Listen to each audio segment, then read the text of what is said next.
Hello and welcome back to the Awakening Philosophy podcast. My name is Jed, and today we're doing something a bit different. We are going to connect what we've been reading in our read-along series with all about Platonism on the Tyrant. We're going to connect that to what we've been reading about the Pathologos Model in philosophical midwifery. So one of the things we've read at the start of the Orange Book that we've been reading together is that we are returning to the Platonic philosophy tradition, but we are returning having added something. What we're adding to it is a formal understanding of the Pathologos.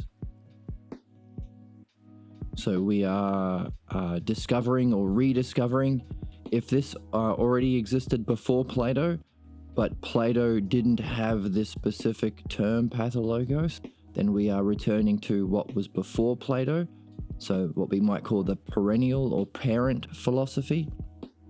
But you could also say that because we don't have anything written down from Socrates himself, we have to go back to Plato. Plato is where our understanding is. So we are returning to Plato, having brought back an understanding of the Pathologos model. That's what we're doing in philosophical midwifery, to rediscover or reawaken the true, complete spiritual model, paradigm, and personal development model. So, what Plato lacks is, of course, the technical understanding that we're developing in philosophical midwifery, but he does, but possibly, that's our hypothesis, possibly Plato was able to see and recognize the dynamics of the Pathologos. So being able to describe how it functions and its effects is different than, isn't the same as understanding its root causes, the origin scene, but we have been reading about the origin scene, so we have enough to go back. Fixing my lighting a little bit here. So we have enough, we've read enough of the origin scene to go back into Plato to see if we can connect, see if we can see a relationship between the Tyrant as described in the Republic and the Pathologos model that we have been learning about together on this channel. So in the Republic, just for those who are not familiar with the Republic is a story of Socrates describing justice. He is kidnapped. Him and his student Glaucon are going to a festival, and they are kidnapped at the start of the text and brought to a home of Cephalus, an old guy with a bunch of kids hanging out at his house, and they say, Socrates, can you describe justice? Not only can you describe justice, can you make the case that justice in the soul, the virtue of the soul, having the excellence of the soul that we call justice, can you make the case that that is preferable to having the appearance of justice and actually being the most unjust in a way where you can get everything you want, you can make the best contracts, you can get the best officers, you can be the most famous, even priests and the gods love you. You can get away with anything. So you are, and you have the skills to do so. So you are the most unjust person with the skills to be the most unjust. So you can get anything you want while having the appearance of justice. So that guy, can you make the case that true justice, even with the appearance of being the most unjust, even if everyone thinks you're a jerk and they say even the gods are willing to beat you up when they lay their hands on you. Can you make the case that the actually just person who has the appearance and the reputation of being unjust is preferable than its opposite, being the most unjust with the appearance of justice? Kind of said that in a clumsy way, but you get the idea. That's the text. And so Socrates has to talk about what is the soul and what is the justice of the soul. What's the best way of organizing our soul? What is the excellence of our soul? And to do that, he said, well, the soul is kind of hard to see, so let's use an analogy of a city-state. It's like looking at the soul through a magnifying glass. So we're going to talk about parts of a city only as an analogy to the soul. This isn't really a representation of a city. This isn't a political text at all. Can't be. It doesn't make any sense. It's just we are going to selectively create analogies to understand the soul, because the soul can be hard to see. It's very small, says Socrates. So already, if you are unfamiliar with the Republic, you may, or you've only heard about the Republic, this may be shocking to hear that the Republic is not a political text, considering one of the many ways that there has been a betrayal against philosophy is that some people teach it as a political text.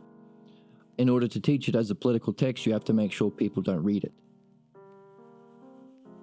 Or you skip the parts where he mentions, or he says explicitly, it's not a political text, it's just a metaphor for the soul.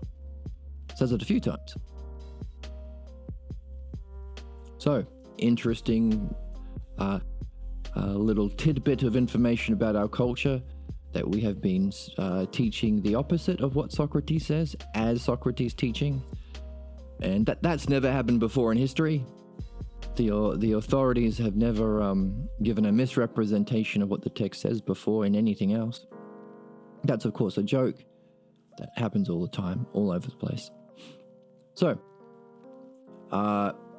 in describing the parts of the city to represent the parts of the soul and how they most excellently function, he gives us an explanation of virtue, or gives us the clues we need to puzzle about and discover what virtue is. What's the virtue of temperance, courage, wisdom, justice, and the mysterious fifth one called phronesis. So after going through that, there are 10 books within the Republic. When he gets to the 8th book, he talks about, okay, so we have the different parts of the soul. We've been talking about a lot of that. We've been talking about the what the excellence or the individual virtues are for those individual parts, and what the virtue as a whole probably would be.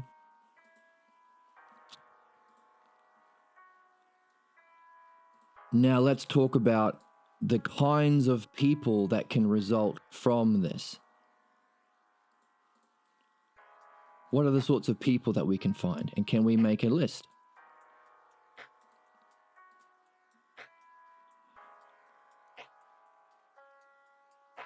So he describes 5 different basic types of people.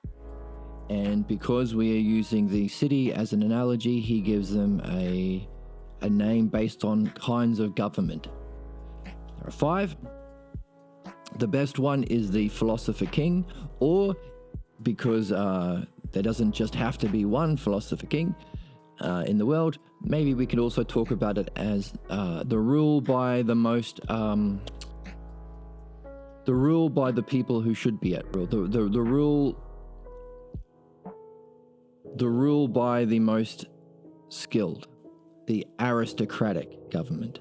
Now, of course, the way that we use the word aristocratic now is the elite that rule are not based on their skills and ability. It's based on their birth, wealth, family, that kind of crap.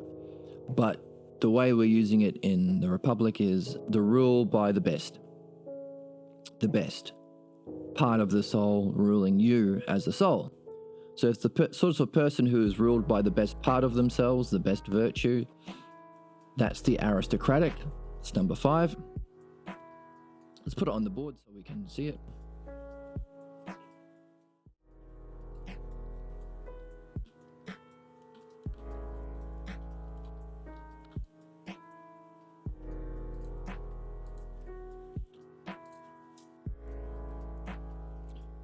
So we have the Republic.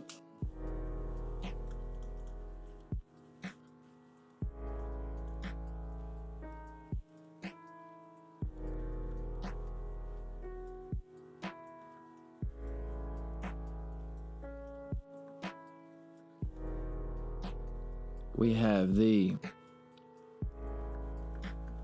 aristocratic.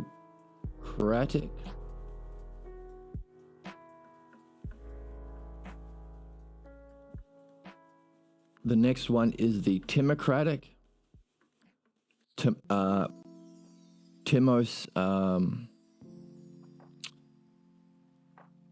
is honor. You might recognize this from our reading of the Phaedo, where he talks about people who are not loving learning, philomethesis, but are lovers of the body, philosomatos, have 2 kinds: lovers of wealth, philokrimatos, and lovers of honor and fame, philotimos. Timos is fame and honor. So the timocratic is a type of government ruled by those who seek fame and honor and are driven by that, often very militaristic. The next one is oligarchy.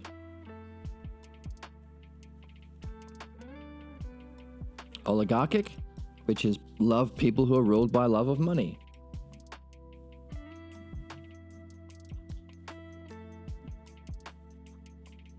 So if you spend your life chasing the dollar bills, that's the sort of person you are. Democratic is next. So this is the best, this is the worst. Democratic is those who don't have really a governing principle. Anything goes. Freedom above all. Liberty. Maybe one day I'll pursue this desire, one day I'll pursue this desire, one day I'll pursue this desire. Just really depends on, what's most popular at that day, where is the wind blowing, who gets the most votes. No principles, the democratic kind of government. And the very worst is the tyranny. This is the worst sort of government. This is the one we're looking at today.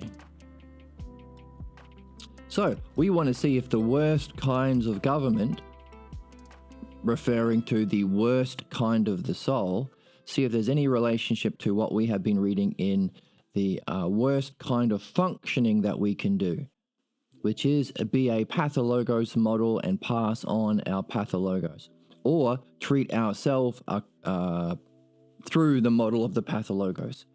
So we are wondering, tyranny versus the Pathologos model that we have been reading about in this channel, the Pathologos model. Now, as we read more, I'm sure we'll find more connections, but we have enough to go on already. So this comes up in the end of book 8. There are 10 books in the Republic, book 8 and 9 of the Republic. So that's what we're gonna jump in, and we are going to pull out the terms about the Tyrant, make a list, play with some analogies, and see if we can see anything.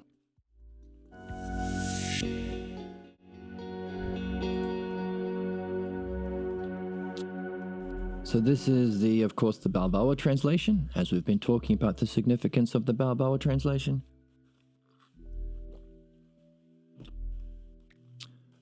Sometimes the other translations might have easier English, but they are garbage because all of the key terms are mistranslated. You don't have the Greek underneath, so you can't really be doing philosophy. You can get an introduction, I suppose. There are ways of saving the text. But we are in the Balboa translation, which is the best. You're the best around. Nothing's gonna ever keep you down. You're the best around. Nothing's gonna ever keep you down. You're the best. So we're scrolling through.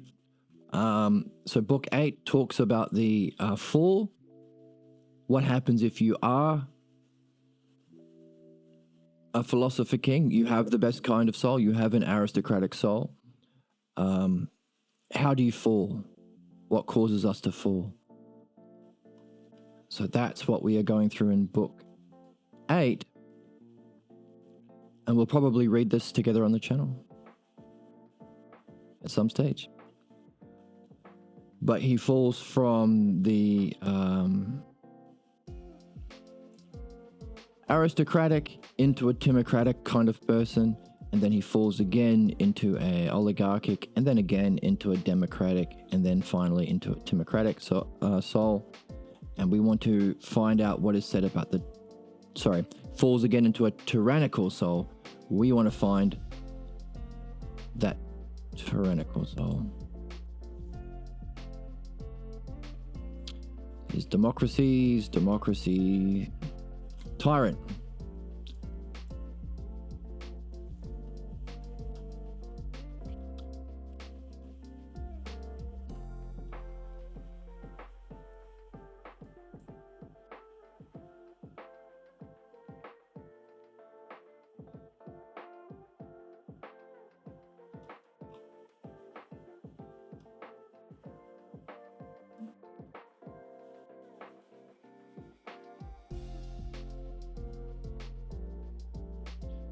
So the extremity of liberty is the democratic soul.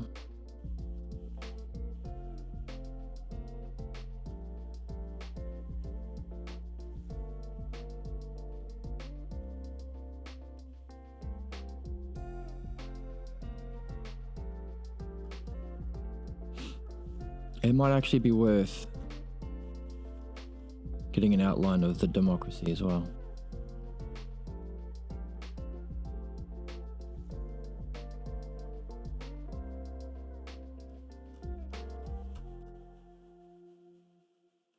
Here we go.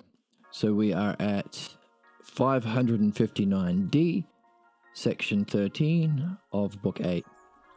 So let's brush through this to get an overview. Accordingly, says Socrates, let us say again how the democratic character arises from the oligarchic character. To me, it appears to arise mostly in this way. When a young one has been raised in an uneducated and miserly way, they get a taste of honey of the drones. So the drones are the kinds of desires that are within our soul.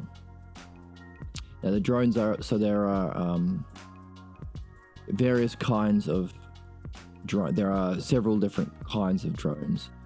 There are winged drones that seem to be what rules the city, the powerful ones. And there are non-winged drones, the desires that don't contribute. And of those non-winged drones, there are two classes, ones with stingers and one without. So there are three basic kinds of drones, which is a bee analogy to talk about our desires that might sting us or help us fly in the right direction. So we associate with fiercely savage and cunning creatures who are able to procure pleasures of every kind in every variety from every quarter. Therein. So we already have. Let's make a table.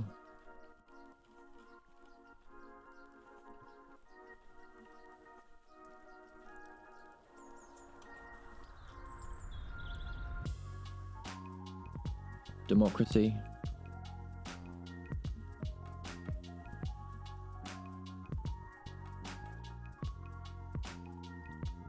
uneducated,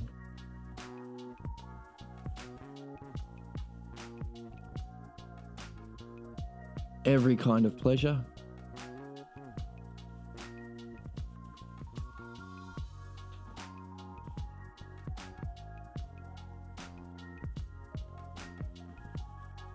we're going to pull out a bunch of key terms. So this is what we've got so far. Pull out a bunch of key terms and see if we can help use this to help our understanding of the Pathologos and vice versa.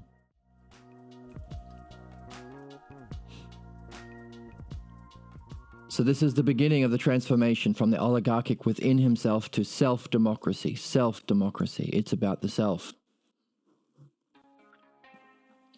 Take notice then, just as the city was transformed by the assistance of the allegiance from without, with the corrupting party within it, to which it was alike, in the same way the young ones will be transformed by the assistance of that species of desires from without to another species of desires within them. Okay, so this is a kind of species of desire.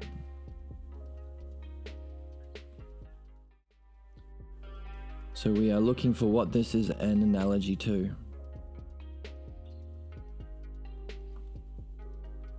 Kind of species of desire.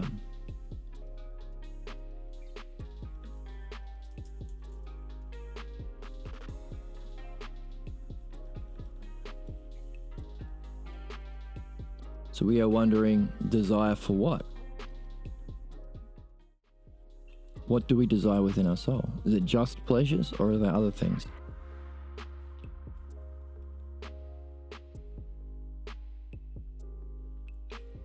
So given allegiance either from his father or from other family members. So if any counter assistance is given by the oligarchic faction, so this is from the higher one,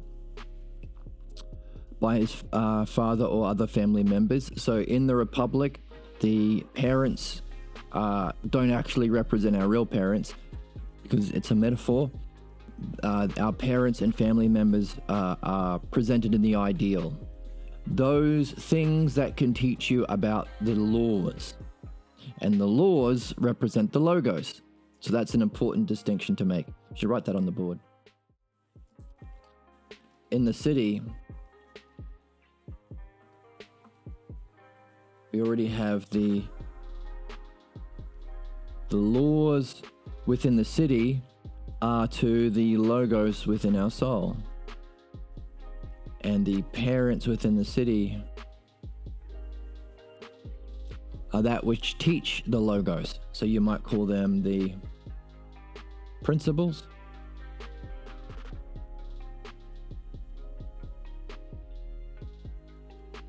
Of the logos. This is how we play.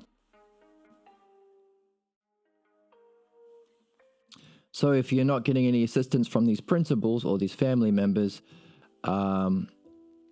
there is a sedation and counter sedation, a fight within the self against the self. So this is what happens. So we start with a kind of principle within our soul. Now it's oligarchic. It's not the true principle of the logos, but it's a kind of principle, kind of logos that we are following, which is a kind of discipline of our soul to get money. So that's where we are in the text. So we are falling from that into a democracy. Some of the desires are destroyed, some are expelled. Whenever the democratic yields to the oligarchic party, so the oligarchic has a kind of discipline. Some of the desires are expelled, some are aligned to. Just one second.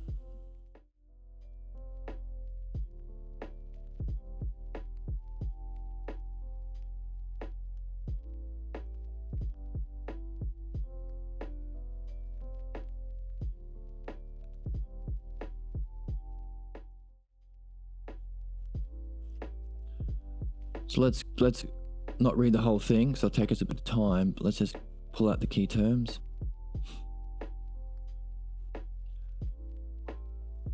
So if they seize the Acropolis of the soul of the youth, perceiving it devoid of beautiful learnings and pursuits, this is our education and nurture, and the Logos of truth, which is certainly the best lookouts and guardians in the understanding or dianoetic part of the people.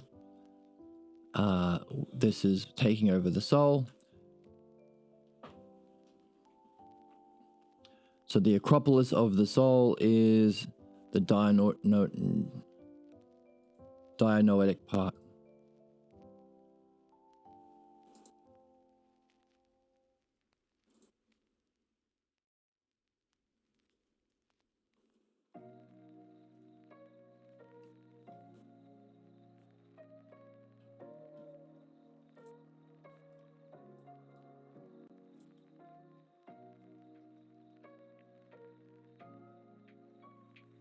A Acropolis is the dianoetic part, which is understanding.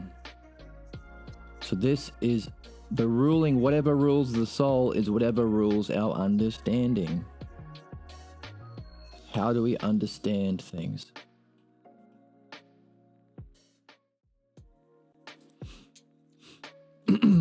False and pretentious words and opinions charge up their stead to that place and take possession of such a self. So here we go. False words, the word is logos, and opinions, logoi and doxia. Let's highlight that. Logos.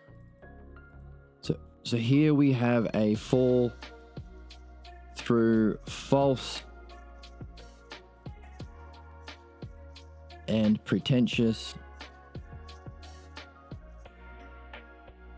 So pretentious to give the appearance without having substance.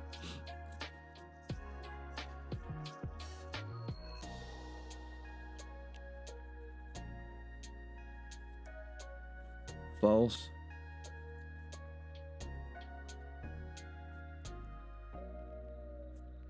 Actually, this would be on this side of the false and pretentious. Logos and opinions. Oh, on the board here. False and pretentious logos and opinions.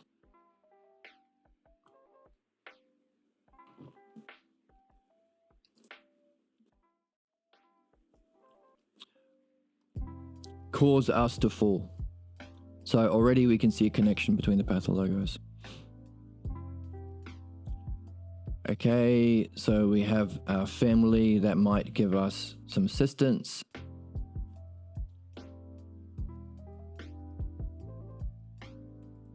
Okay, there's the double talk.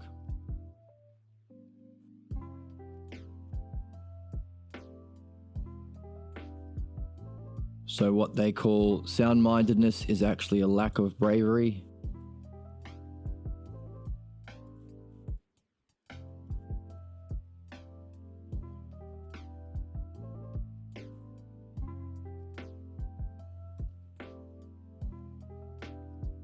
Double talk. Or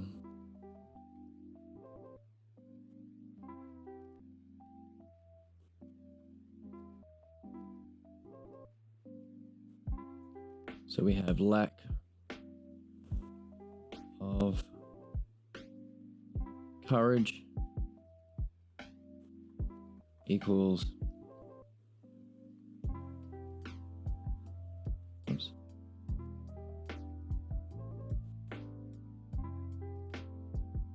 temperance.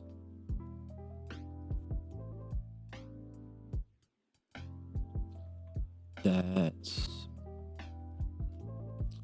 560D, just in case.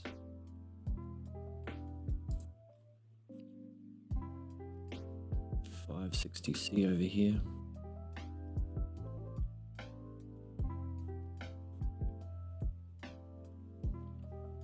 So, sorry, going back and forth from the blackboard here. So there is a double talk as lack of courage equals temperance. So you're presenting the false as the true. And there's more examples of that. When they are emptied from these desires, the soul initiated into the great... When they are indeed emptied and purified to some degree from these desires, the soul that is detained by them, it is then initiated into the great mysteries. After this, led in with praise and applause, arrogance, anarchy, perdition, and irreverence, shining with a great chorus to be crowned. The arrogance they will call as being well educated, and they'll proclaim anarchy to be liberty, perdition. So there's lots more examples of that double talk, but there is a kind of initiation into the great mysteries.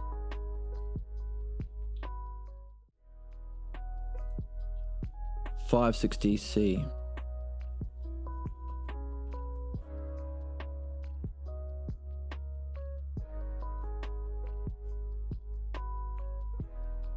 A kind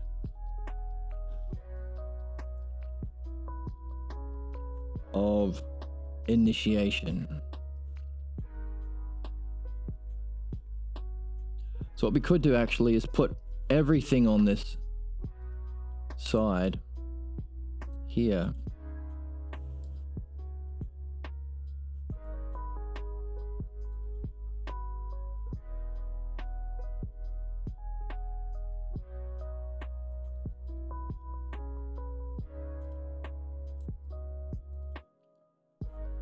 So we can say on this side there's the democracy, and on this side we have the pathologos. So uneducated in the law, that's pretty direct. So being motivated by pleasures and desires. Let's move this over.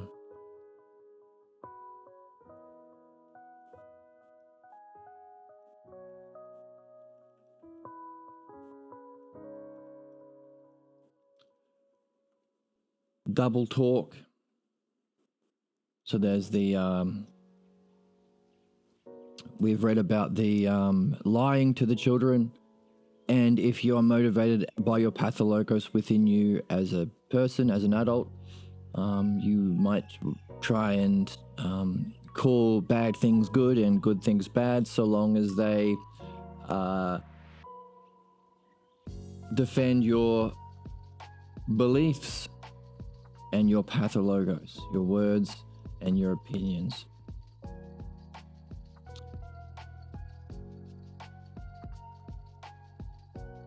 So 560E for the kind of initiation. The origin scene is a kind of initiation.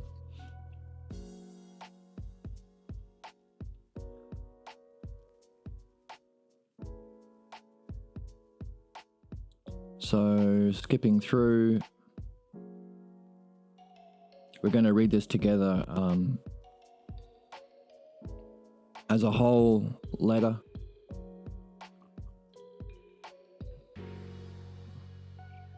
They do not accept or admit the logos of truth into the watchtower.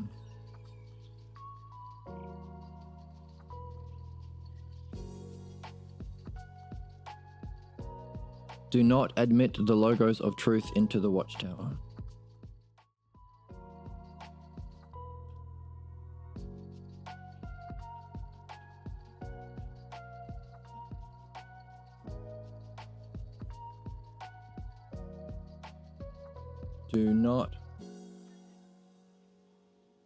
Do not admit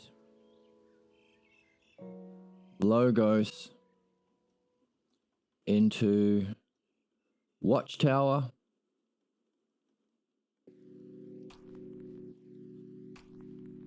which is their understanding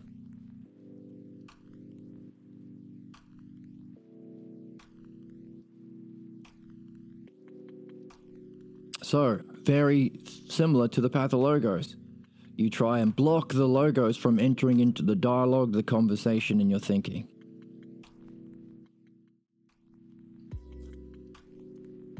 So we see this decline through the democratic soul of, hey, let's not be disciplined towards any principle.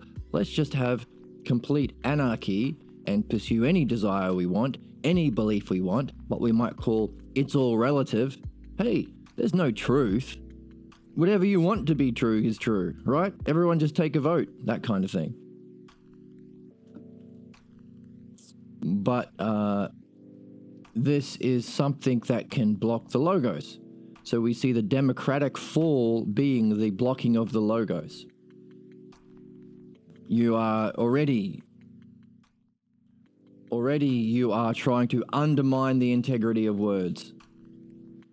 What we call temperance, what we call cowardice, we're going to call a virtue. Why not? There's a kind of initiation into this way of being. Hey, isn't it fun? Just to use words to, like all of these debate bros that, you know, at the time of the recording, this is the day after the American election where Trump got reelected in America, and a lot of the propaganda arm of his his campaign, the people like the Ben Shapiro's and the Tim Pools and all of these people who are paid by him and his Russian masters, they try and use double talk. They will say, oh, Trump's actually, when he says this, but he means this. When he says he'll be a dictator, he means he'll just be very assertive. Or when he says he will act like a tyrant, he's saying he's going to be a man of the people, literally presenting the opposite of what the man said to manipulate people. So that's the double talk. And anybody who goes on to debate these people, they are just going to try and undermine language itself. They won't give an answer. Or they'll say, what are words really, when it suits them? Hey, isn't this guy going to be bad? Isn't he a fascist? What is a fascist really? What are words?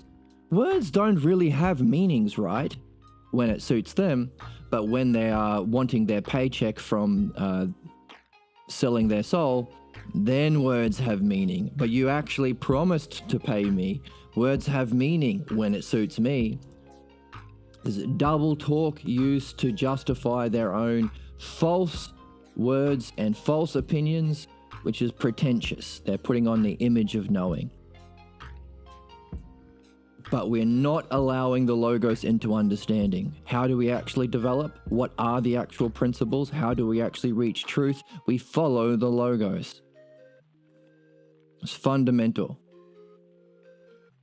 For them to pretend that the good is the bad and the wrong is the right, they have to undermine logos itself, which we've seen in our readings of Socrates. This is the worst kind of defect of the soul that we have to always be on guard for. On guard against. Okay.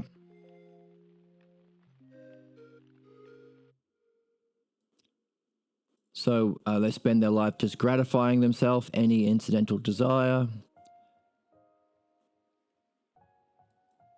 Sometimes doing gymnastics, sometimes being inactive. Hey, sometimes I'll use words, sometimes this belief when it suits me. This is something that we see of people who discount the logos. And again, we are pointing to people on the cultural stage because it's easy to see, but this primarily refers to our soul. When are we being like that?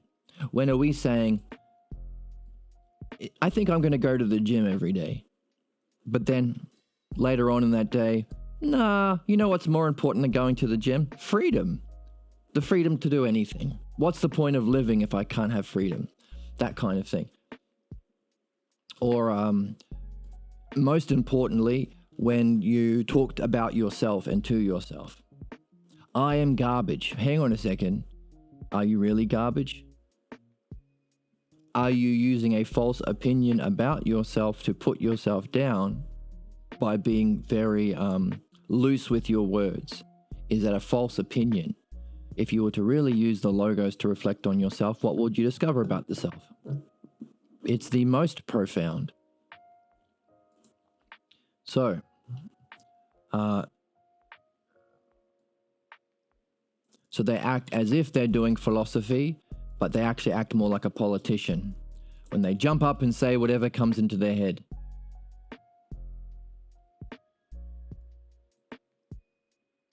Okay. So let's talk about the worst, the most beautiful, or actually the least beautiful. It's a joke here. Let's talk about the most beautiful, the least beautiful form of government, and the least beautiful person, the tyrant.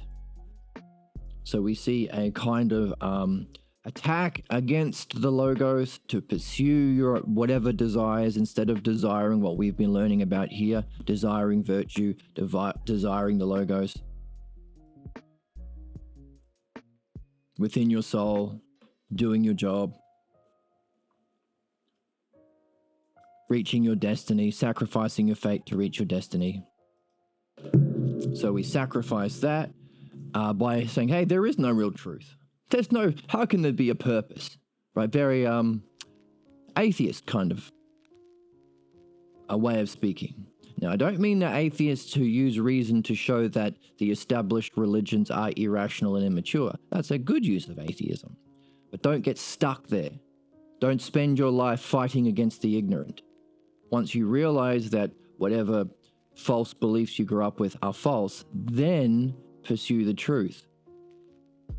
So one of the problems that people who get stuck at the level of atheism, yes, they have discovered reason. Yes, they've discovered evidence. Yes, it's important to challenge the false beliefs of supernatural beliefs, the absurd beliefs, that there's a giant spaghetti monster in the sky, or that Mary was a virgin, these things that are unprovable. You just have to believe them because the guy in the big hat told you to, or are disproven by evidence. Dinosaurs didn't exist. Women are less than men. Women are the cause of sin. This kind of crap. Yes, false. That's a good reaction to discovering that you can think for yourself. You don't have to blindly obey people with the big hats and claim to be speaking for God. But if you get stuck there, you have a problem that we can see all atheists have. They don't know how to reason in any other way than shooting down the arguments of those people.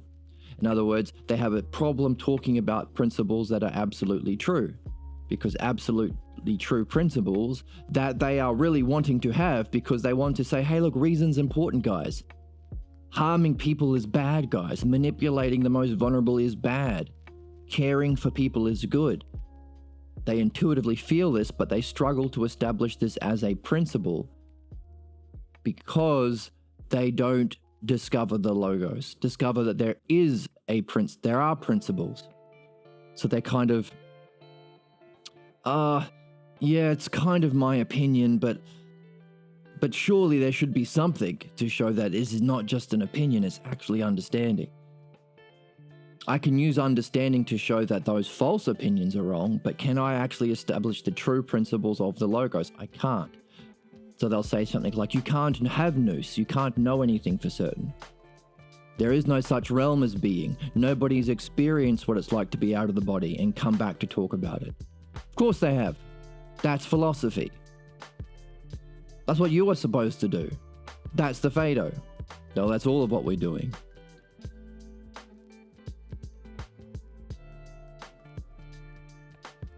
So they might fall into something called it's all relative. It's all just a matter of opinion. Or they might have the logos undermined. So while they are discovering reason, they won't keep going to discover truth through the logos, the truth of being and reality, the truth of the self. So we have this attack against words. And of course, some people pick up on that game and they use it specifically to defend their pathologos. That's the conservatives or the right-wingers or the propagandists. Now again, This isn't about picking sides. This doesn't mean that the other team is actually following the logos. They're not. They should be, but they're not. It's to point to the fact that these people are specifically embracing the Pathologos. It's what it means to be right-wing or conservative, to conserve our dearly held opinions and beliefs. How do you defend beliefs? Tyranny. You can't point to a logos principle that draws everyone up together inclusively. You have to establish an authority to say this is why we believe what we believe. Not based on logos and truth, but based on blind obedience to a tyrant, the Pathologos model, and whoever represents it within society. So we have this decline. Now we have reached the tyrant.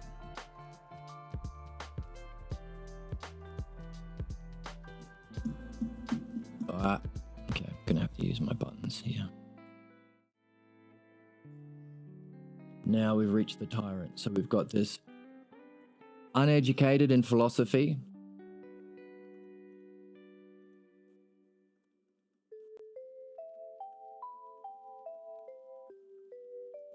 pursuing every kind of desires instead of just the desire for the logos,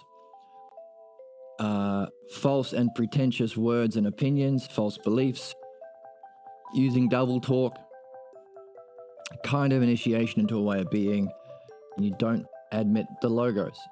Now you've reached the conditions for tyranny.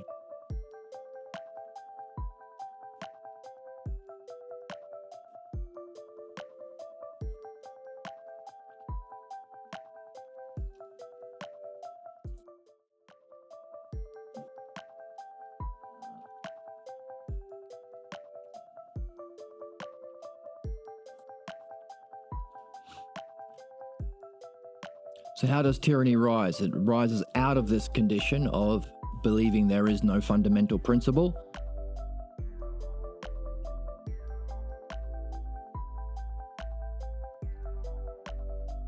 Okay, just as democracy rises out of an oligarchy, the oligarchy proposed to have its kind of good, disciplined, focused, ordered towards seeking money.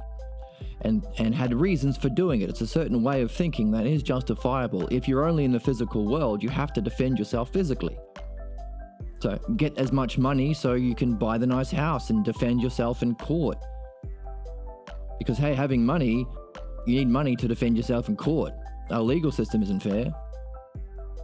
The more money you have, the more you can protect yourself. Hey, a hurricane knocks over your house, you've got the money to buy a new one. Money is very important if you're only in the physical world. So this is the good of those people who are only in the physical world, the oligarchy. But their insatiable desire for wealth and their neglect of other goals for the sake of acquiring wealth destroys the self.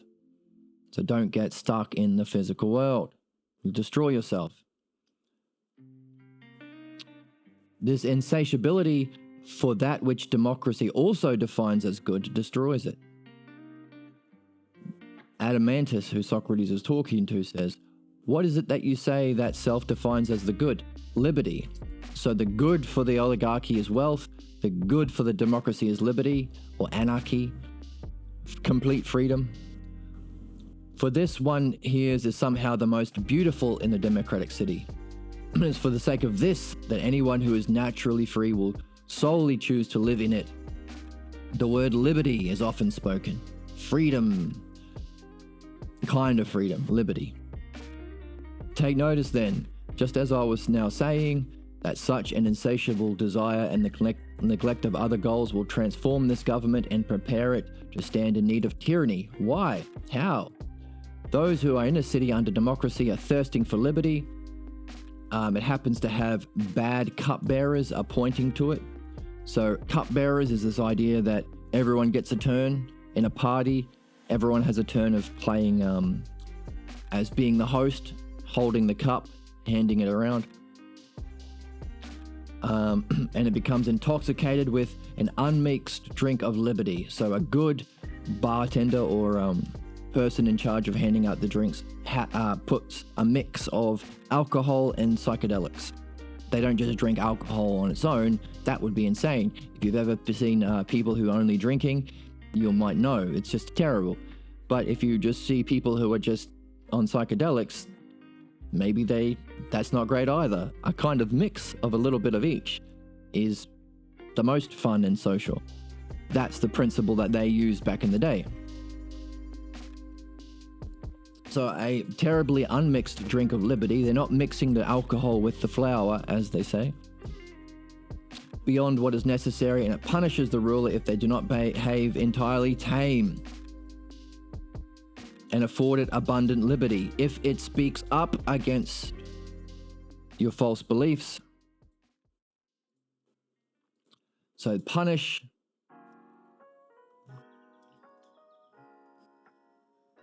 So we're not at the tyranny yet. The democracy punishes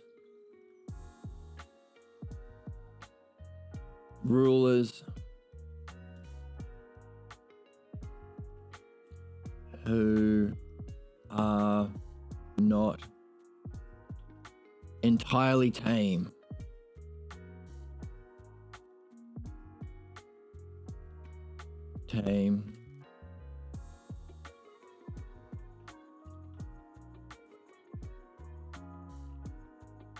And afford it abundant liberty.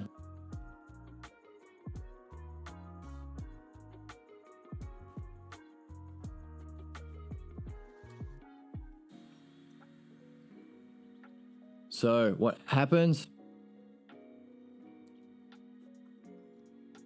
People who speak up against the Pathologos and do not allow it freedom to talk, to share its own opinions unchallenged, anyone who speaks up against the Pathologos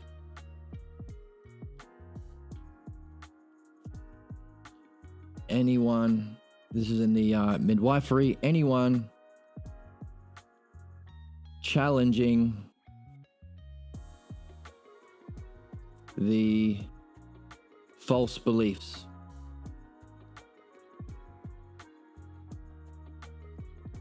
and not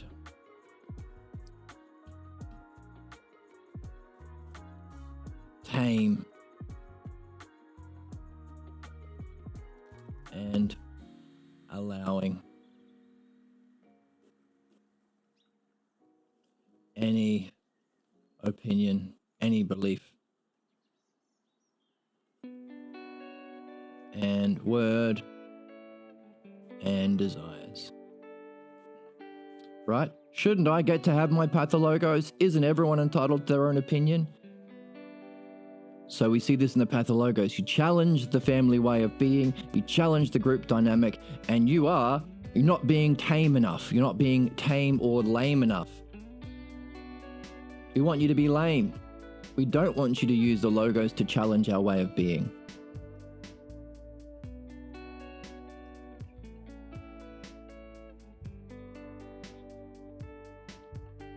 So we have the democratic way of being, which is an attack on the logos itself for the sake of liberty, or it's all relative. And then you have a kind of punishing of anyone challenging the false beliefs.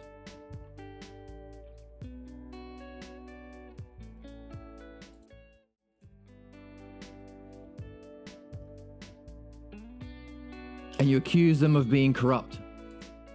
Okay? So whatever, we talked about that last time, the kind of attacks that we say when somebody starts to speak up, you say, well, you're being rude. You're being rude or disrespectful. And we even talked about last time, your Pathologos can even use language that you are learning of the logos and Pathologos to defend itself. So you might say, you are in a Pathologos. Therefore, so you challenge the logos. Oh, you're in a Pathologos. You accuse them of being corrupt and oligarchic.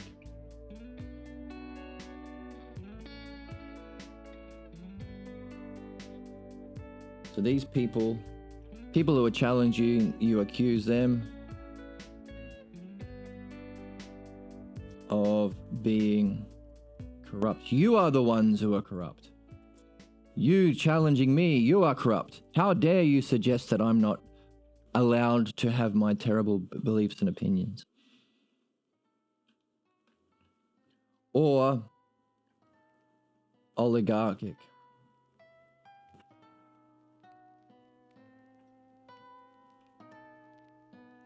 So oligarchy is the enemy of the democratic. So the oligarchics, so how we represent this in philosophical midwifery: attack them. Attack them. Call them bad.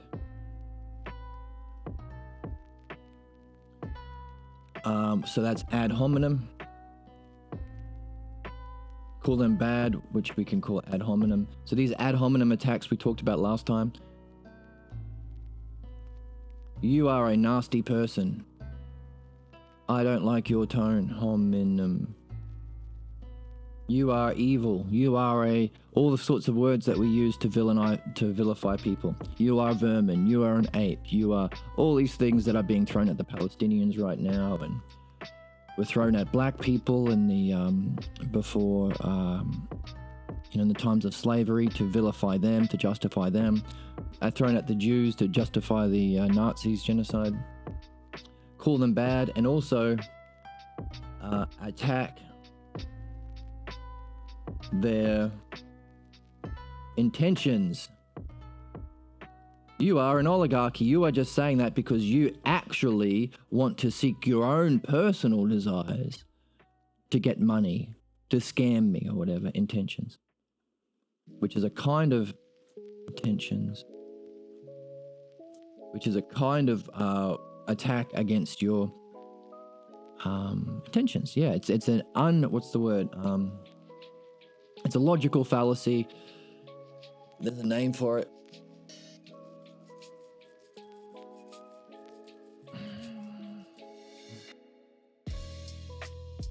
It's an indefensible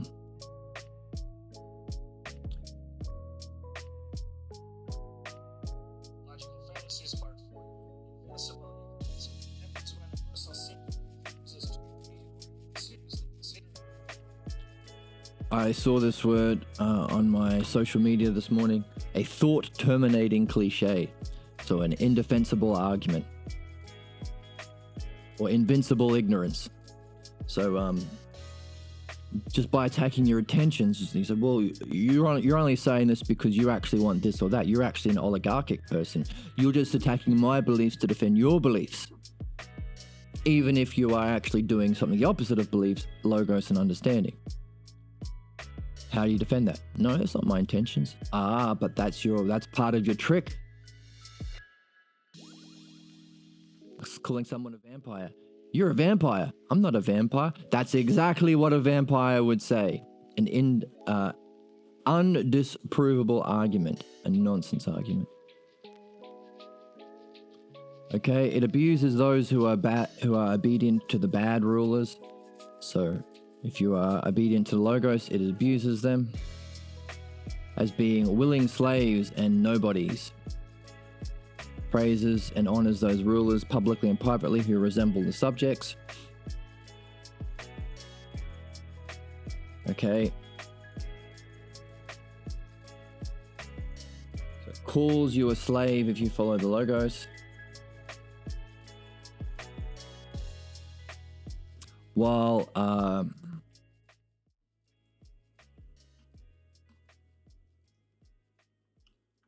praises and honors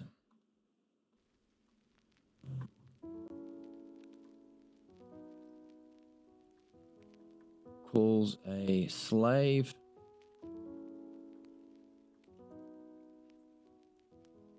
those following a good ruler or the logos, which is interesting because that's one of the kinds of attacks you can use against challenges to the Pathologos. Hey, you're following the Logos. No, you're not. You're actually in your Pathologos. Because the Pathologos is, as we are on the hunt for, a kind of tyrant against the Logos. All of these things are leading into a tyranny against the Logos. The conditions for the tyranny against the Logos. Well, what's the opposite of the tyrant? The slave. So, hey, you're in a Pathologos. Well, if somebody is in a Pathologos, and you know, not because you're saying it, but because they are blocked from the Logos, you point that out, hey, you're not following reason, you're acting unjustly, you're a slave. No, you're a slave. You're in your Pathologos. But also praises and honor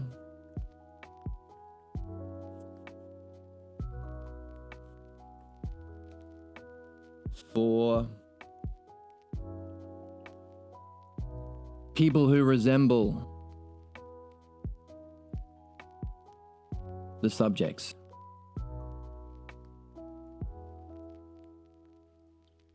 People like them. This is what we have read also. The, what was it? The selective or the skillful use of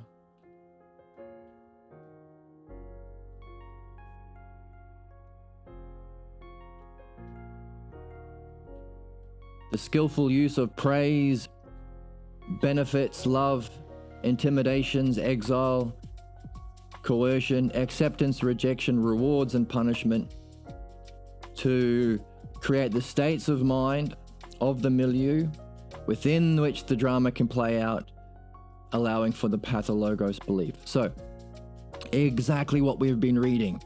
The fall from the democratic. There is no Logos, just do anything. Anything is anything.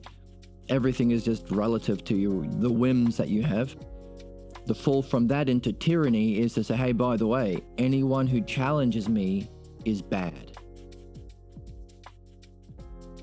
And stinky, ad hominem. And if you say that I'm in a problem, then you're in a problem. And anybody who goes along with my beliefs, I will praise and benefit, and I will give acceptance and rewards and praise and honor to. So what do we want to do instead? Praise people who can follow the Logos, especially when it's most difficult or challenging. What do we not want to do? Just praise people who agree with our dumb opinions. It's important. Otherwise, how do we learn?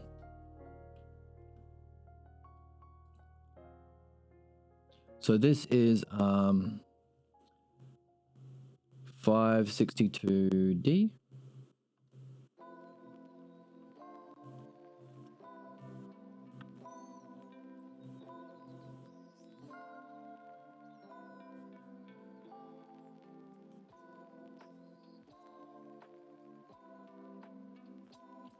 Do not, we should find the Stephanus for, do not admit the Logos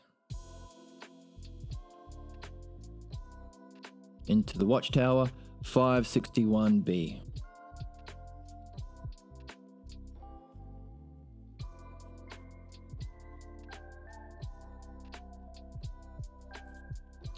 And the punishing the rulers who are not tame. So punishing people who actually have their own self-will and use the self-logos.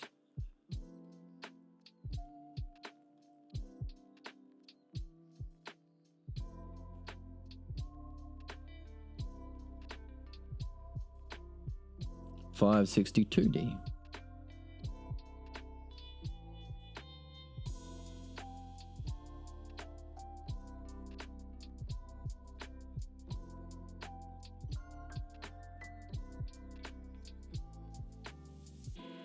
Okay, back into the text.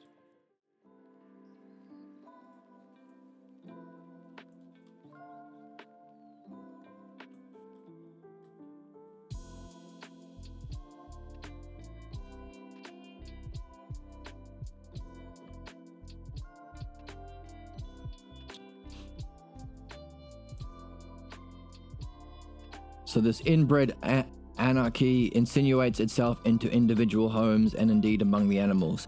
So that's the opposite. So this is the difference between Plato and what we're doing in midwifery. He recognizes this playing out on a socials level. He sees the implications, but he says, oh, by the way, this has to exist within the individual homes. It goes all the way down, even to your animals, even to your pets. But midwifery shows us the causal relationship in the other direction.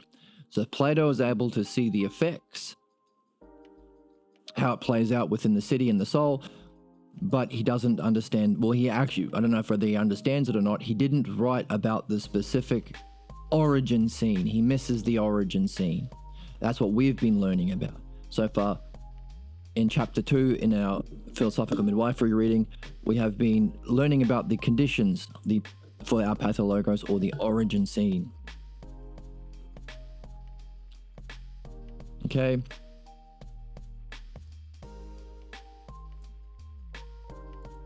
Just as a father should accustom... Okay, afraid of his sons, the son accustoms himself to resemble the father and neither feel shame nor fear his parents, so that he may be truly free. So a resident alien become equal to a citizen.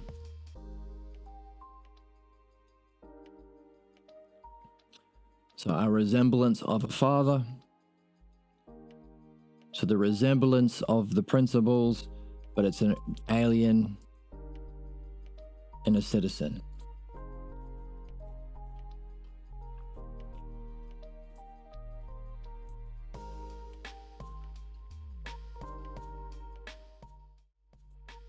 So we use resemblance.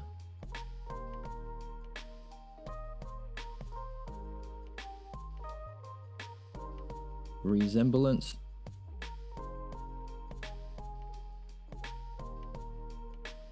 To father or principle.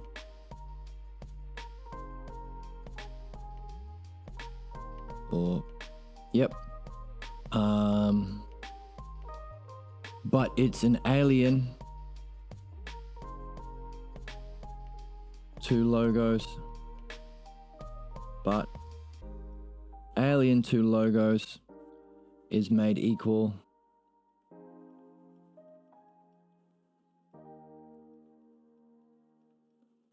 to logos.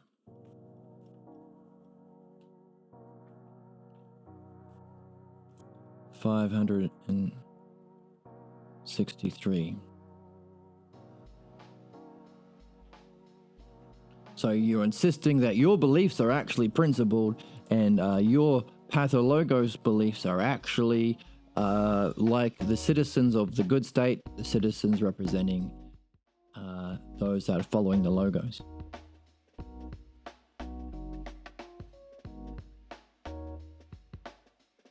Okay, and there's more dynamics about the students having little regard for their teachers and so on.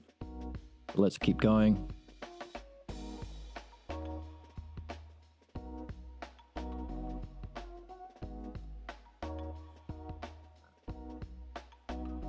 So this is all in pursuit of freedom. So even the horses and donkeys are permitted to move around freely and proudly. So we're not challenging any false opinion. Even the dumbest opinions are allowed to strut around like they know. That's our society, by the way. Who have, even Trump, who had literally the worst opinions and beliefs, can strut around freely and proudly, having the imitation of a Noah, of a ruler, of a parent. And those that support him, the people with the worst beliefs and opinions, move around freely and proudly, never giving way to anyone on the road of the logos.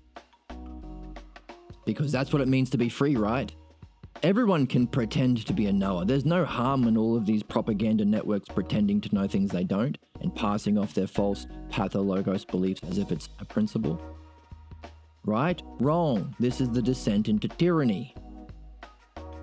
This way of thinking is a descent to tyranny, never giving way to the logos. Even horses and donkeys.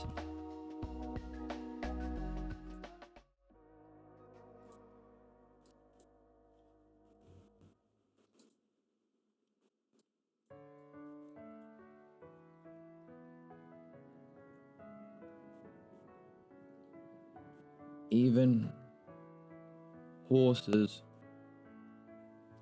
and donkeys.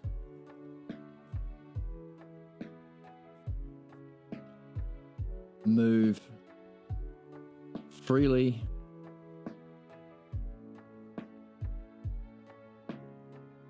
and proudly.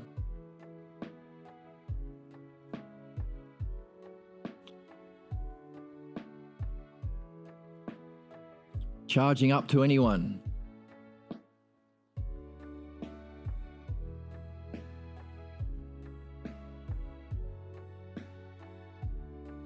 Charging up to anyone they meet.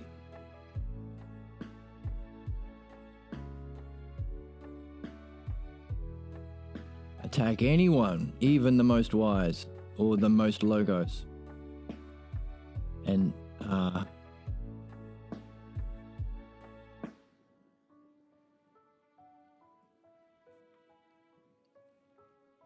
so let's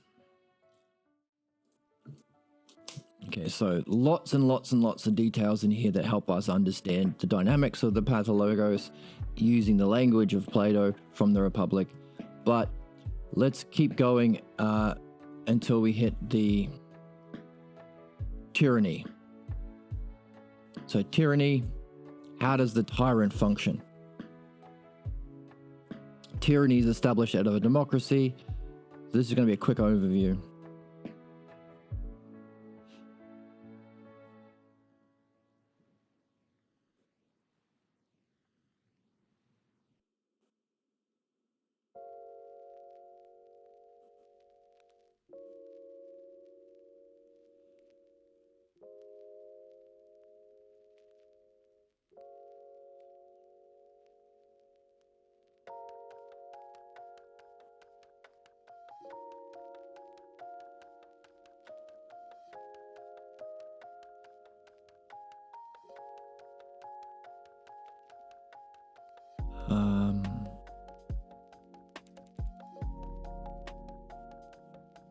So they accuse the other party of plotting against the people. So we've got three classes of people: those that mind their own business and steer clear from trouble. Second class, who have been taken away from, are compelled to defend themselves, saying and doing whatever they can among the people. The other party of plotting, they could accuse the other party of plotting against the people and of being oligarchs. We've seen that already.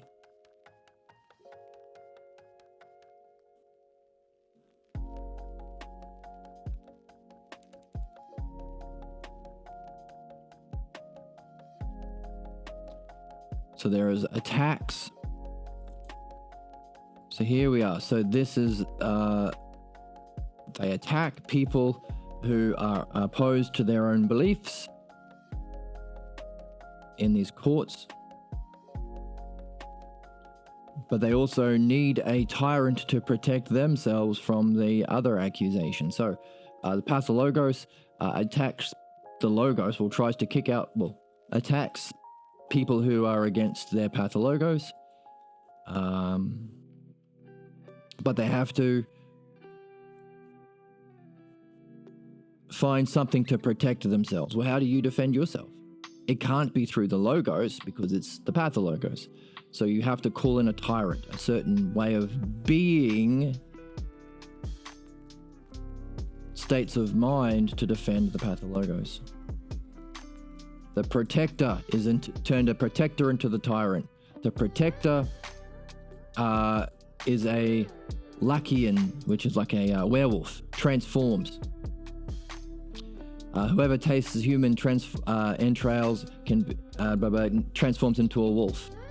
So there's that, you can turn into a werewolf. So people who are defending their Pathologos get angry, become a werewolf all of a sudden.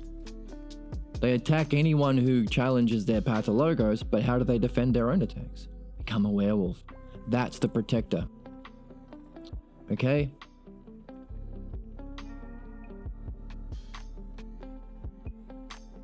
So,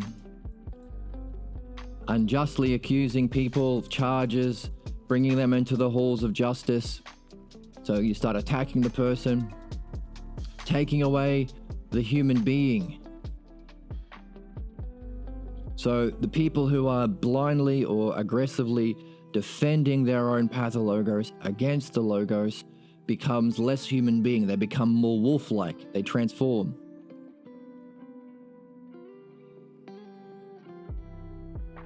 It's fate. Again, pathologos is the description of the nature of fate. You are fated to play out the implications of your pathologos unless you engage in philosophical midwifery and philosophy.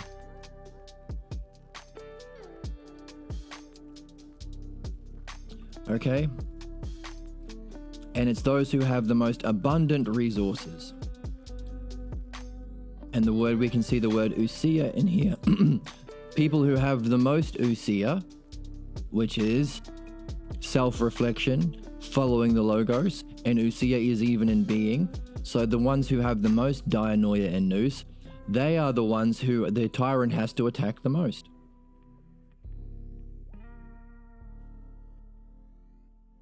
There's the word ousia here.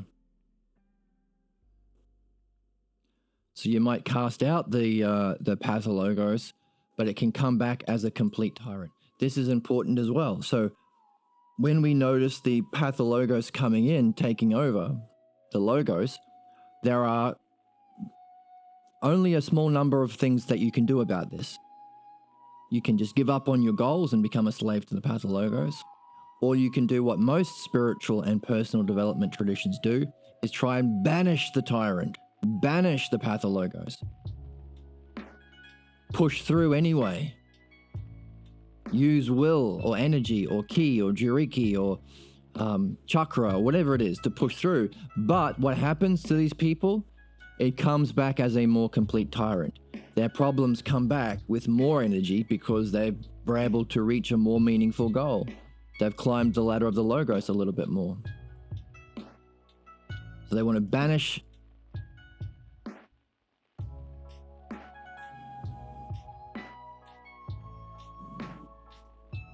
if you are unable to put to death the pathologos, it will come back as a more notorious tyrannical demand. Way of being. Has bodyguards. We can see this as the family members. Even the milieu or society.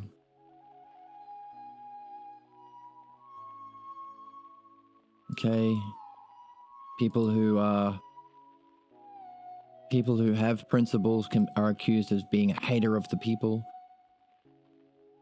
So all of these things are key terms of the tyrant that we are carrying with us as questions to relate to the Pathologos model.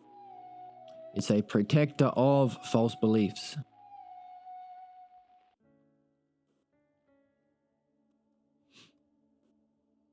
By becoming an angry werewolf.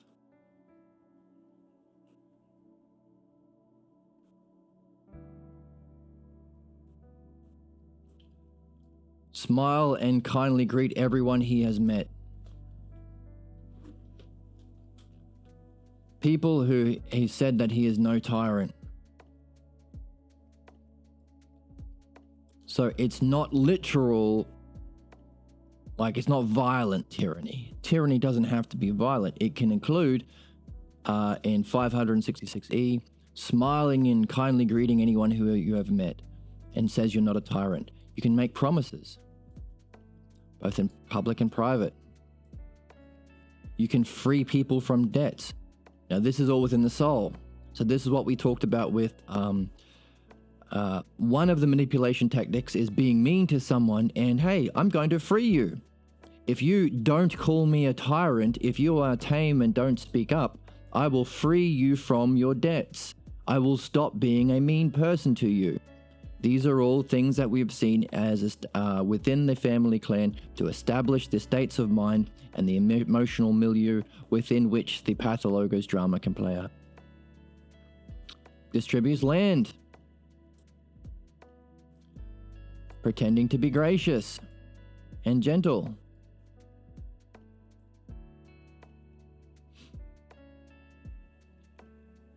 Come to terms with someone who are his foreign enemies. And destroyed others.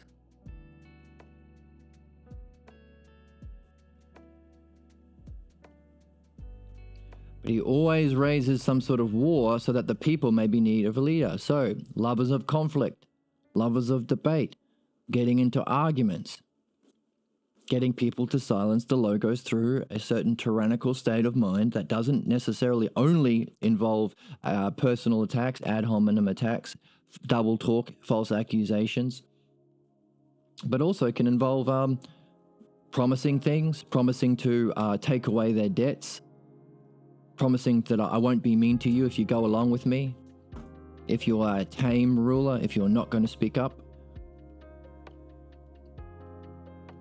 But sometimes in war,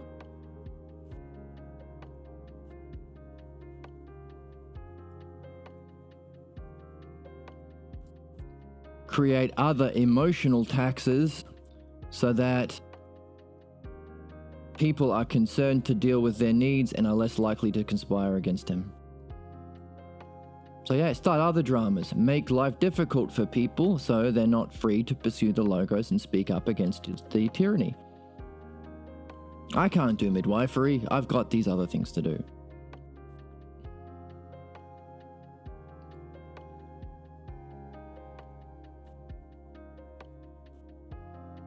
So the tyrant is always under compulsion of raising some war within the soul.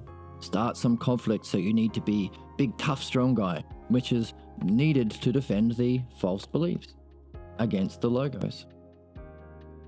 So it becomes more hateful towards the citizens. The more you play this game, the more you become hateful towards the logos and people who are following the logos. Okay. So those with a more brave spirit might speak out and find fault with what's taken place. So it takes a kind of more brave spirit or a courage, virtue of courage, to speak out against what has taken place. But the tyrant must eliminate all of these people.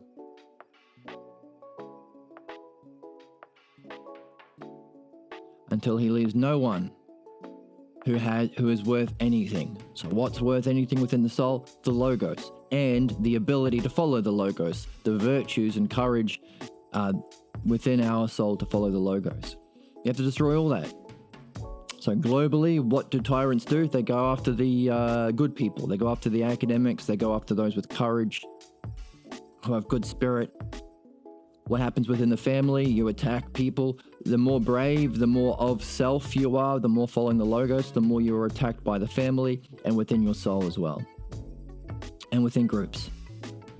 There are groups where there are tyrannical leaders, and of course we're human beings. This is not a blame game. It's to be expected if we have rationality and maturity. But what do we do about this? Because they will try and kick out the more brave people who speak up about tyranny, speak up about the pathologos, follow the logos. So anyone worth anything, people who follow the logos, they're all eliminated.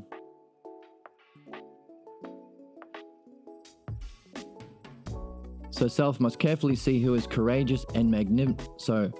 So there is a kind of looking for courage, looking for magnanimous, which is megalophron, which is having a lot of phronesis.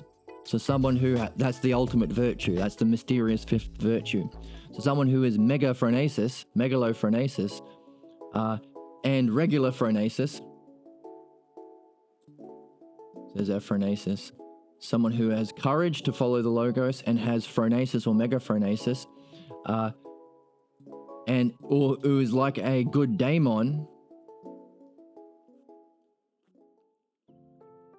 You are under compulsion to be raw with all of these people. So the best people, these are literally the best you can be, to be as a good daemon. That's the whole point of being able to follow the logos artfully in a way that benefits. That's a good daemon. What's the ultimate virtue that we are seeking? Well, that's the virtue of the self, phronesis. Megalophronesis is having even more of it. Oh my goodness. Courageous, the courage to speak up against pathologos. So these are all the best, absolute best qualities of people. These are the ones who will be attacked within society, within groups, within the family, and within your soul. By people who are not following the principles of the Logos, the parents who teach the children the principles of the laws. Logos is the laws within the metaphor here. So people who are not following principles, but anything goes in democracy. Hey, there's no need to have principles. Just wing it, man. Just fly. Hey, if I happen to feel this on one day, then isn't that freedom? The freedom to do whatever I want? That's democracy. Complete not following any logos or principles allows the conditions of the tyrannical soul to take place, who uses various forms of rewards and punishments, and freedom from punishments, promises of that as well, to eliminate anyone worth anything, anyone following the logos, anyone with courage, phronesis, megaphronesis, and is a eudaimonia of a good daemon. Which is interesting because the pathologos we understand as the kaka daemon, the bad daemon, the inner voice of the pathologos self that causes our problems to remain.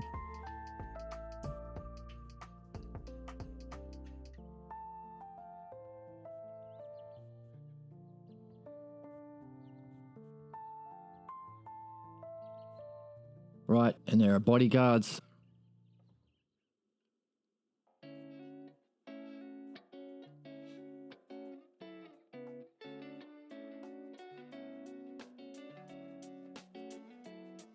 There's an army of the tyrant.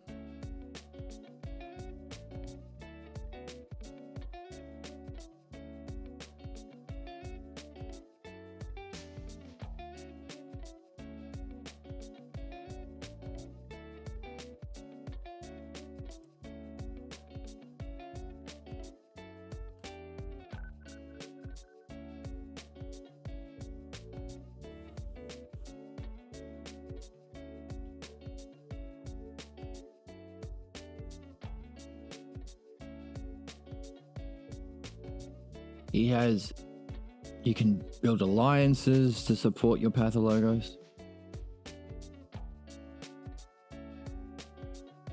So the only goodness is a kind of inheritance. So the only ability for you to do this, for you to be doing this well, is you are sort of using whatever logos you inherited. So if you're able to be a tyrant, you are thinking well. That's an inheritance of the logos. To be able to judge courage, phronesis, eudaimonia, good daemonness.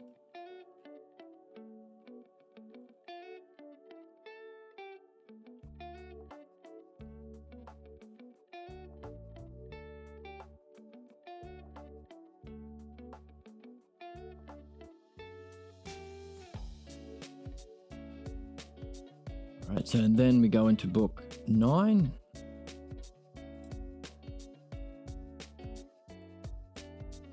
Now, of course, anybody watching this, I encourage you to play this game yourself. Go through the democratic into the tyrannical person and see if you can pull out key terms that you can carry with you as you read Philosophical Midwifery, or make some connections already if you can see some.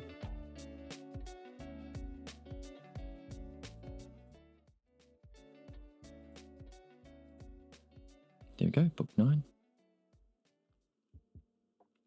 All right, so maybe that's enough for today.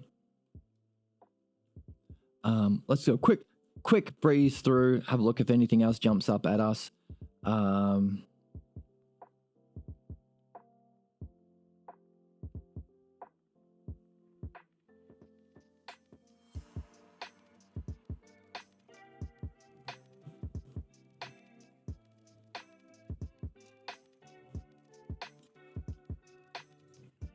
Actually, we should probably put on the board what we've got here.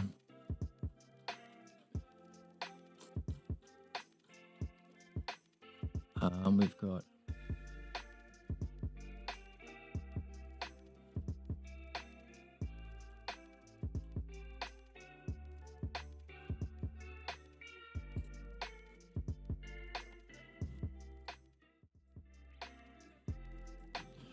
So we've got, oops.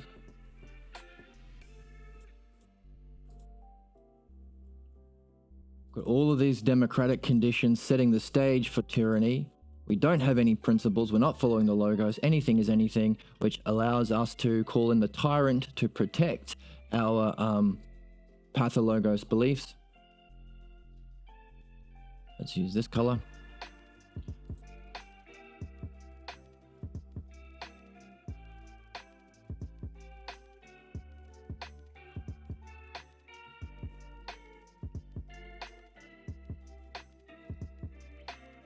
So we have 565b.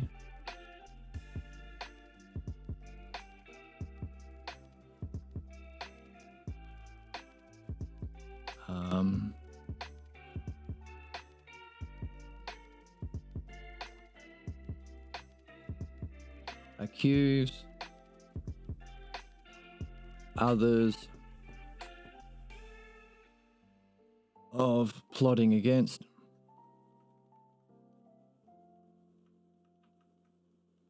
the people.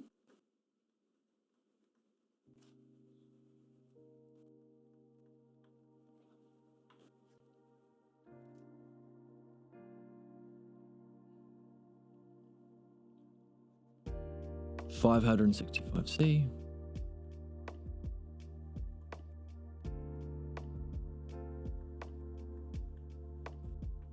So attack them in law courts.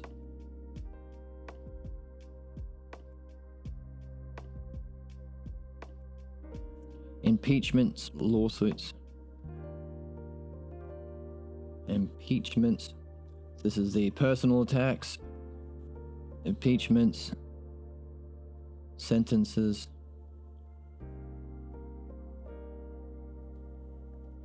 Law suits.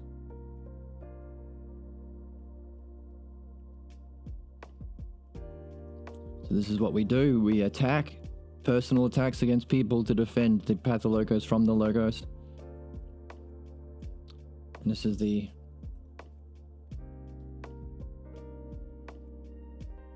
therefore the need for a protector. How do we protect ourselves in these attacks, arguments,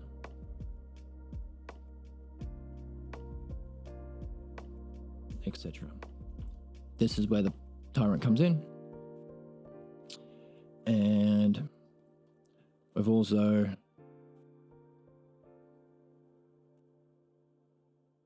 seen in 566e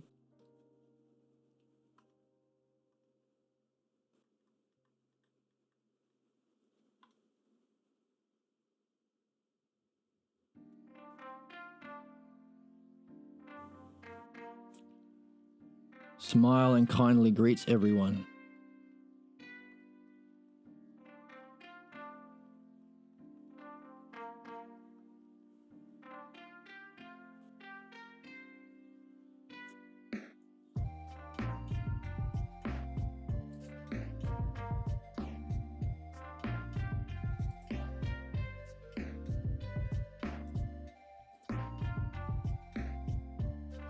Kindly greets.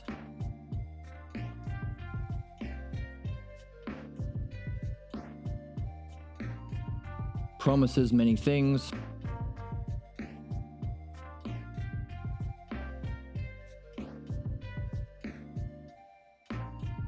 Frees from debts. Now we can see these as these are all within the soul, so it's not literal debts, the emotional debts, the emotional abuse. I will not dump these emotional things on you, abuse you if you do not challenge me. Frees people from debts. Distributes land.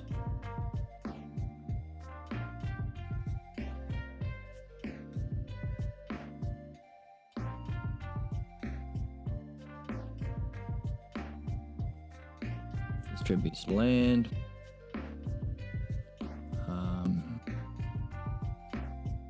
Pretends to be gracious and gentle.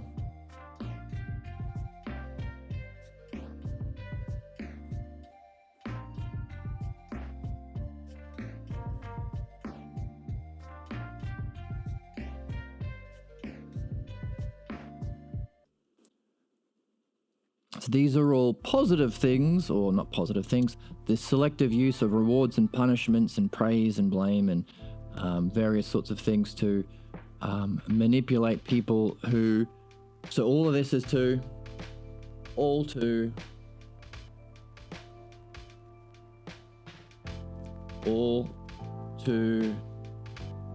those who say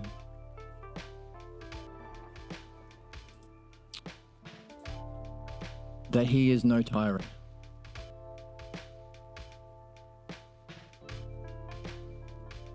He is... So no one who challenges the Pathologos. Anyone who doesn't challenge the Pathologos, they can have these good things done to them. Hey, don't say I'm a tyrant. Tyrant. It's also why it can be difficult to speak up in groups or in the family or within our soul.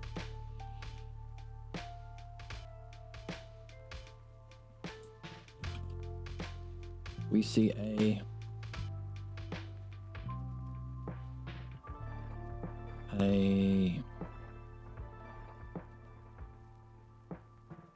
still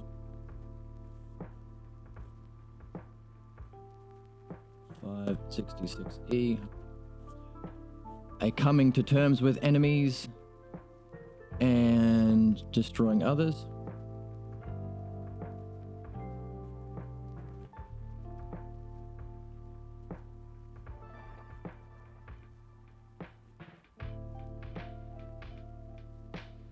With foreign enemies.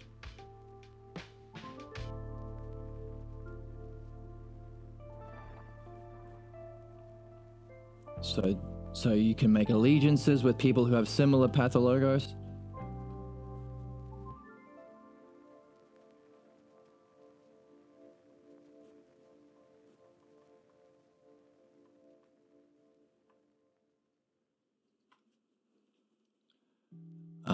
But always at war.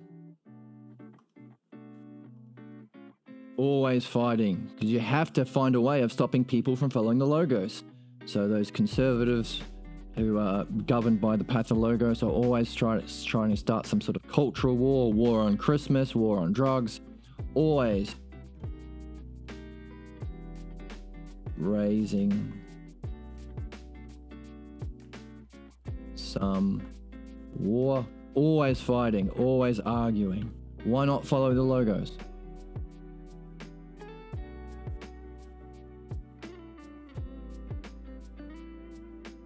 So that you can be in need of leader.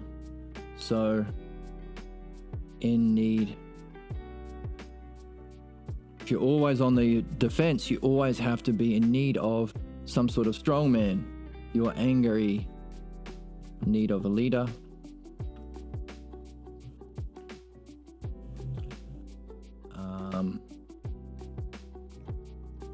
You also distract with taxes.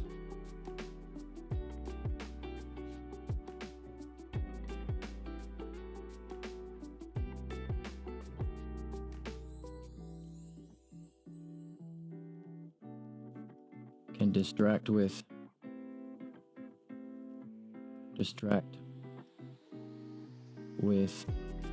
taxes, which is actually given to us, daily needs,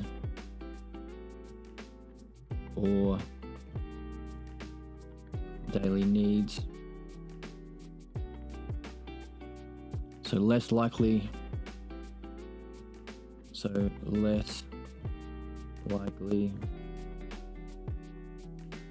to conspire against him. So you can always start a conflict, so just put on these bullshit drama things so people don't actually reflect and understand.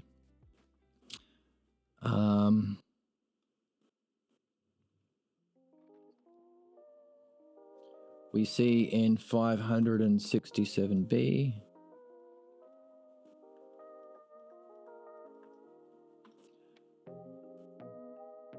There are brave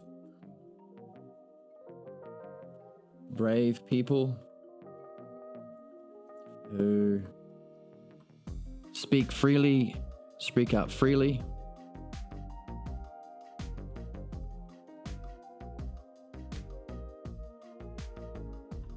against him.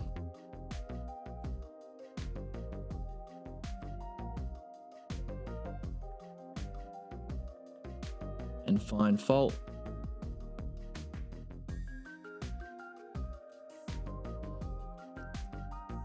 With what has taken place.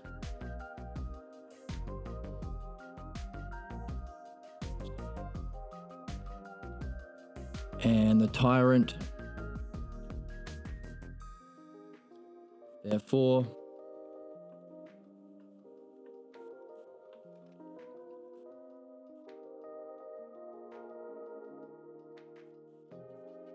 tyrant must eliminate or fire all these people.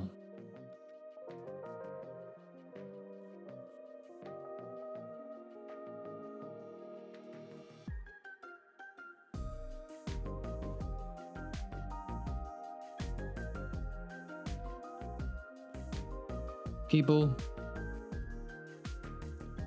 until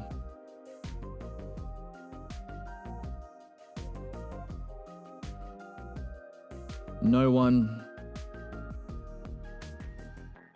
left who is worth anything.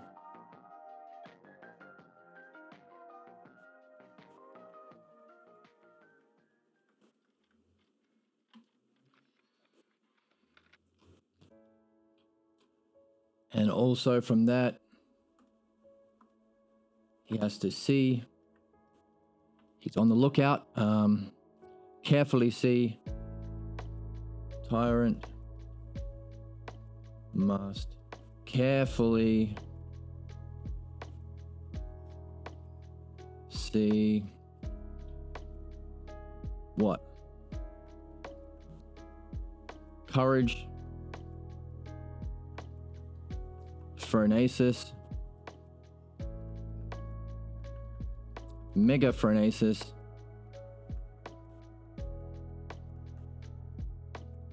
and good daemon people.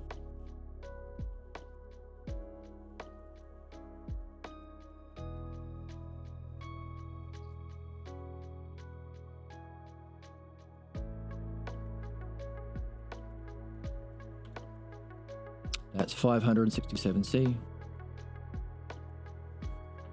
And compulsion to be at war with such people.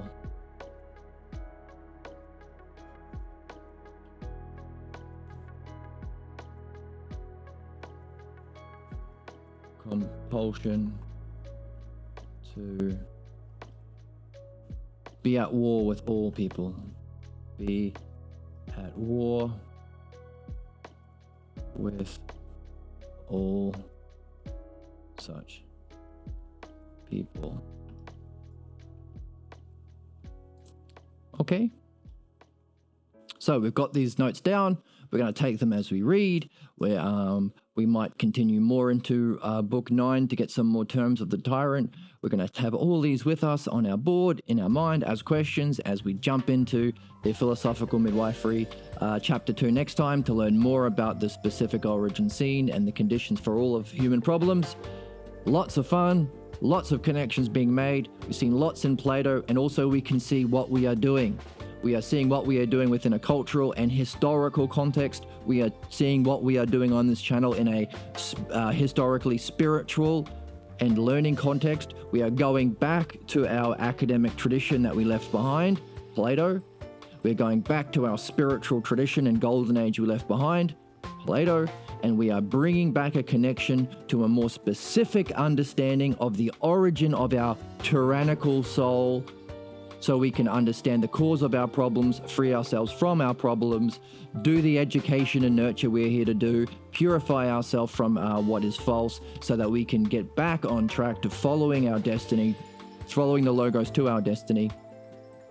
And so we are specifically seeing what we're adding to Plato, the specificity of midwifery, and seeing how a lot of it was recognized by Plato, but he didn't have the specificity, the specific understanding that we are developing midwifery. So we see the importance of what we're doing within the evolution of learning within our species. So we're doing well, lots of fun, lots of connections. I hope that you are finding that pretty cool, even if you're unfamiliar with the Republic. I hope you find that interesting, that we can recognize all of these things spoken about by Plato, and I hope to see you next time. Thank you so much for joining me.